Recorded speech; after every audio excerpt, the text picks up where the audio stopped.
उच्च कोटि की अध्यात्म की ऊंचाई बहुत कठिन है, बहुत कठिन है। लालसा तो बहुत ऊंची करते हैं, लेकिन आचरण हमारे अगर ठीक नहीं है, हमारी वैसी लालसा के अनुसार साधना नहीं है, वैसे हम चल नहीं रहे, तो कैसे लालसा पूर्ण होगी? समझो पहले। देहूति जैसी पत्नी के लिए 10,000 वर्ष तक करदम जी को तपस्या करनी पड़ी थी। भगवान प्रकट हुए थे, तब महाराज आदि सम्राट मनुष्य रूपा से प्रकट हुई देहूति जी, और भगवान कपिल देव जी जैसे पुत्र प्रकट हुए। तपस्या, भजन। बोले ये जो मंद बुद्धि वाले हैं, अच्छा खाने को मिल रहा है, सुविधाजनक रहने को मिल रहा है, दिन कट रहा है, दिन काटने के लिए मिला है। अरे एक एक मिनट सार्थक करने के लिए, काटने के लिए नहीं। दांती पीस के भजन होता है। देखो हम बताएं तुम्हें अनुभव की बात, 10-5 मिनट भजन में मन लग जाएगा, जो अच्छा अभ्यास किए हो। शब्द याद रखो, या हम खाई पी बातें कहते हैं। अगर भजन का अभ्यास अच्छा कर रहे हो तो 10-5 मिनट, बहुत तो बहुत 20 मिनट घसीट ले। इसके बाद वो संकल्प विकल्प खड़ा करेगा, बेमतलब की बातें सामने, और भजन को रोकने की कोशिश करेगा। चलाओ, एक मंत्र चलाना, दूसरा नहीं चलाना, एक पकड़ लो मंत्र। 20 मिनट के अंतर्गत आप हमारे अनुभव को देख लेना, एकदम दृश्य खड़े करना लगेगा। और ऐसा उल्टा चले गए, बस ऐसे होता है, दांती पीस के उसको बार बार बार बार लड़ो, बार बार उसको परास्त करो, उसको बार बार परास्त। बेमतलब की बातें, बेमतलब का दृश्य, बेमतलब की घटनाएं उपस्थित करके वो मंत्र को रोकेगा। चलाओ, ये भगवत मार्ग की बात कह रहा हूं। अब 1 घंटा निकालो आप ऐसे युद्ध में, फिर आप खड़े हो आसन से, तो ऐसे खिड़की में गर्दन जाएगी। पहले कुछ देख लें, कुछ सुन लें, कुछ, और नहीं है तो ये वो अभ्यास कर ही नहीं सकता जिसके पास मोबाइल है, नहीं कर सकता। क्योंकि जब वो स्थिति आती है ना, दांती पीस के इसको जबरदस्ती बस में करने की, पक्का समझो ऐसे ही करना पड़ता है। तो उसको लगता कैसे मारो, तो लगता है इसी मंत्र से मारो, ये तभी वो विचलित होता है। बार बार बार बार बार बार पसीना आ जाता है, माथे पे नहीं, मन पे पसीना आ जाता है, थक जाता है। जब लस्त हो जाए, त्राहिमाम मच जाए, तब और जिद्दी बनकर मंत्र जप करो, अभी बस में हो जाए। नहीं, इस मन को दुलार करना है, मन के अनुसार चलना है, और भजनानंदी की लिस्ट लगानी, लिस्ट यही लगानी है ऊपर से। महान भजनानंदी, महान त्यागी संत, सुनना ये चाहते हैं और लड़ नहीं सकते 5 मिनट युद्ध इस मन से। बड़ा विचित्र खेल। तो बोले ये जो मंद प्राज्ञ है, ये निर्णय करने वाली कुछ नहीं, कुछ समय के लिए ये शरीर मिला है, लड़ ले, जीत जाएगा, प्रभु की प्राप्ति कर लेगा। और अगर इसके दुलार में रहे तो मरेगा, जाएगा, छूटेगा शरीर। तू अविनाशी, ये विनाशी, तेरे साथ कभी नहीं रह सकता। जो भजन में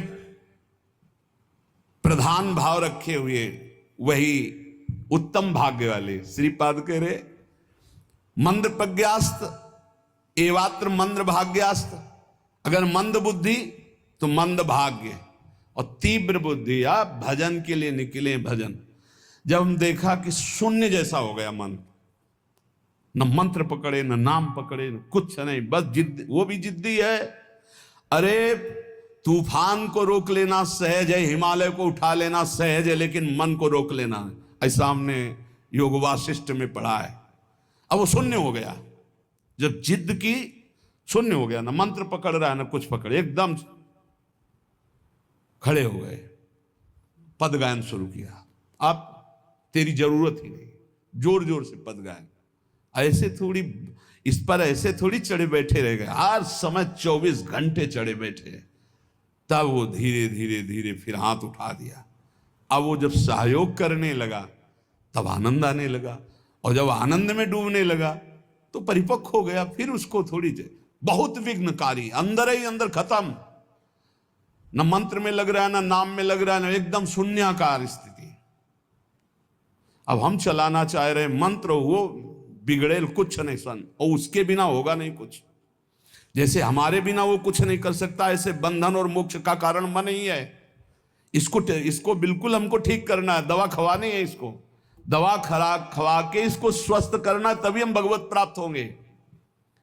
हमारे बिना ये कुछ नहीं कर सकता, तो इसके बिना भी हम कुछ नहीं कर सकते, क्योंकि यही बंधन और मोक्ष का कारण, इसको ठीक करना ही है। इसलिए लोक चिंता ननो धर्म चिंता न देहगा, श्रीमद वृंदावने राधा कृष्ण भाव भ्रतो मम।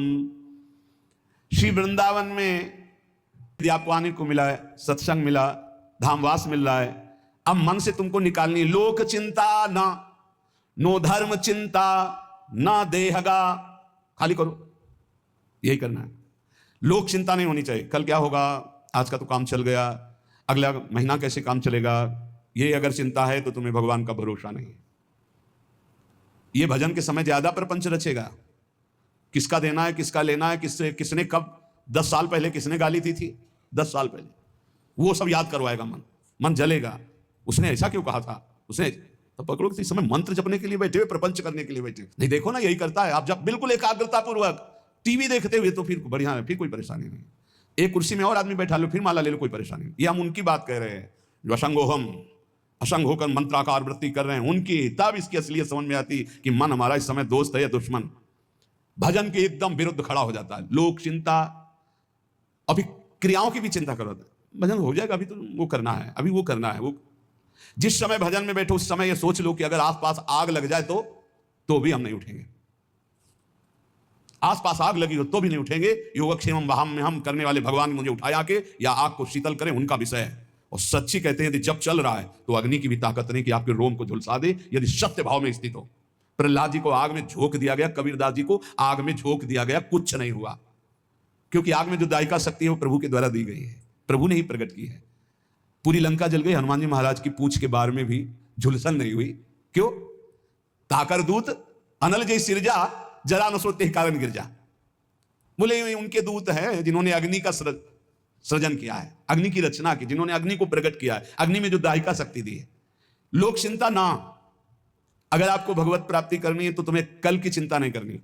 अभी वर्तमान में जो कर्तव्य है, भजन, मन को परमात्मा तत्व में लगाना, और शरीर से जो भी क्रियाएं हो, कुछ समय तो ऐसा रखो जो क्रियाहीन भजन हो। शांत, हम तो कहते हैं माला भी मत लो उस समय, ईमानदारी वाला भजन कह रहे हैं। शांत बैठ जाओ, बस केवल आंखों के सामने मंत्र चलाओ, चाहे आंख बंद करके चाहे खुला करके, और बस देखो ये कहां जाता है। जहां जाए फिर इसको दौड़ा के लाओ इसी मंत्र पे, जहां जाए फिर दौड़ा के लाओ बार बार। मंत्राकार वृत्ति 10 मिनट ऐसा साधन करोगे तो कई घंटे के भजन का फल मिल जाएगा। देखते हुए 10 मिनट भजन करोगे तो कई घंटे जप का फल मिल जाएगा। बहुत प्रभाव है मानसिक चिंतन करते हुए मंत्र जपने का। पर उस समय लोक चिंता ना, और ना धर्म चिंता कि अभी हमारा ये कर्तव्य है, उस समय नहीं। और ना देहेगा, अरे बड़ा दर्द हो रहा है, ये दर्द हो रहा है, वो दर्द हो रहा है। तुम्हारे किसी के दर्द तो कभी कभी होता होगा, हमारा दर्द का तो संबंध हो गया है, दर्द से हमारा तो संबंध हो गया है।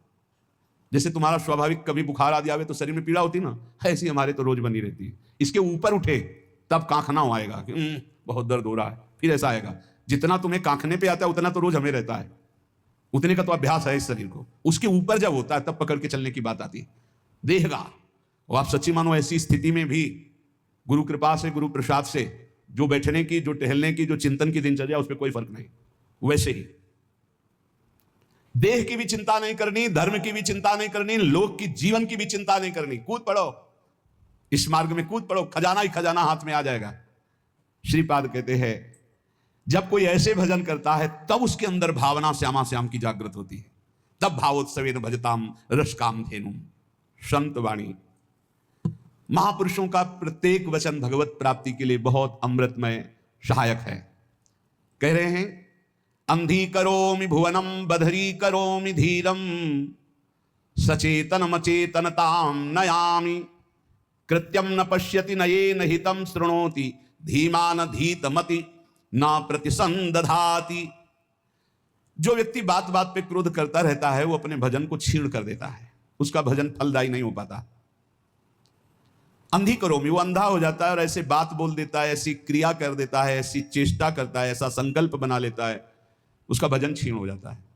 क्रोधी पुरुष का भजन क्षीण हो जाता है, वो भगवत प्राप्ति कराने में समर्थ नहीं होता।